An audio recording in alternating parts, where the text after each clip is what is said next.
චතාරික පියසටහන් වලින් අද දවසේ අපි බලන්නේ දෙවියන් වහන්සේගේ රැකවරණය. අද ලෝකයේ නොයෙකුත් අන්දමේ ආරක්ෂාව වෙනුවෙන් අපි දේවල් කරනවා. රටක හමුදාවක් තියෙනවා රාජ්‍යයක් රකින්න. ඒ වගේම අපේ නිවෙස් වැටවල් ගහලා තාප්ප බැඳලා ගේට්ටු දාලා අපි ආරක්ෂක පද්ධති සවි කරලා CCTV හයි කරලා අපි අපිව ආරක්ෂා කරගන්න බලනවා.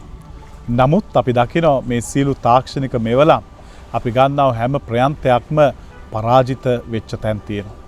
නමුත් දෙවියන් වහන්සේගෙන් අපි ලබන රැකවරණයට සමාන රැකවරණයක් කාටවත් දෙන්න බෑ.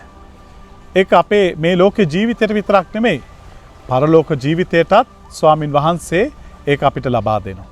ඒ නිසා අපිට පේනවා ගීතාවලිය පොතේ 23 වෙනි ගීතිකාවේ 4 වෙනි පදයේ කියනවා මරණය කියන ගනඳුරු රුදුරු නිම්නයේ මැදින් මම ගියත් ඔබ මා සමග බැවින් මට කිසි බියක් නොවන්නේය.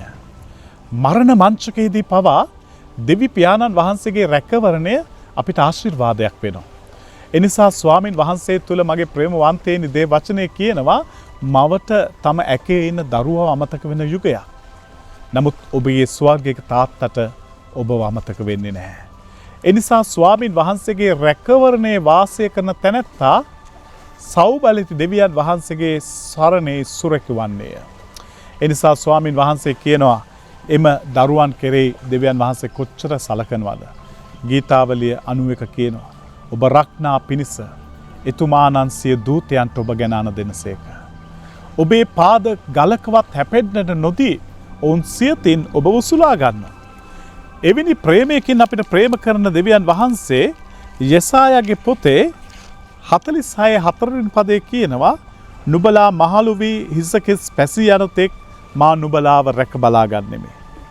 මම නුඹලා මැව්වෙමි.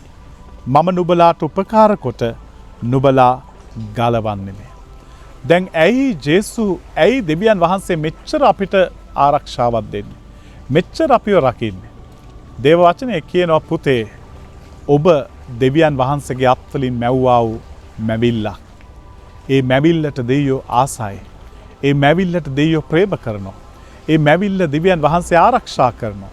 ඒ නිසා මතක තියාගන්න ස්වාමින් වහන්සේගේ ප්‍රේමය තුළට ලංවන හැම දරුවෙක්ම දෙවියන් වහන්සේගේ අත්වල සුරක්ෂිතකමට ඔහු යටත් වෙනවා. ඒ නිසා ස්වාමින් වහන්සේ කියනවා ඔයාට මං කොච්චර ආදරේද? ඔයාව මං තියාගෙන ඉන්නේ ඇහි කළුරුව වගේ. ඔයාව නමින් මම දන්නවා. ඔයාගේ හිසකෙස් ගණන පවා මම ගණන් කරලා තියෙනවා. ඒ දෙවියන් වහන්සේගේ අත්වලින් අපිව හොරකම් කරන්න කාටවත් බෑ. ඒ දෙවියන් වහන්සේගේ මහිමේ ප්‍රේමයෙන් අපිව වෙන් කරන්න කාටවත් බෑ. දේව ප්‍රේමය ඔබට ආරක්ෂාවක් ඔබට සැනසෙල්ලක් ගෙන දෙනසේක්වා. ජේසුස් පිටයි.